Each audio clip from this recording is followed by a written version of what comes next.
এই বেটা কেটে আমি এলাকা সাইড দে বেটা। আসসালামু আলাইকুম গাইস, मैं हूं सामी।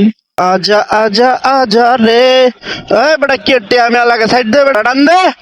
বাল বল টাকা উড়ায়, ব্রিজের মেয়াদ গেছে গা, ব্রিজ সাইডে পড়ে গেছে গা, আর ব্রিজের টাকা উড়াইতেছে।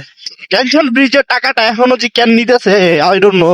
এই ব্রিজের মানে ব্রিজ ওই ফাইডে উঠে গেছে গা, ম্যাচ শেষ হইয়া ডেড ওভার, নতুন আরেক ব্রিজের নির্মাণে কাজ চলিতেছে, তারপরেও এই ব্রিজ থেকে টাকা উঠাইতেছে। আল্লাহ, কিছু বললে তো সমস্যা।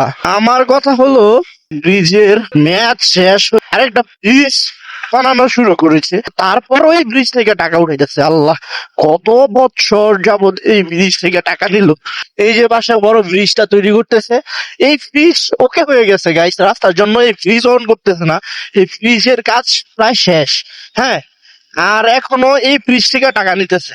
আসলে কি পরিমাণ সিন্ডিকেট বলে, ব্রিজ ভেঙে গেছে গাইস, মানে তারপর ওই ব্রিজ থেকে টাকা উঠাইতেছে। কিছু বললে আবার গলায় পাড়া দিয়ে পয়সা।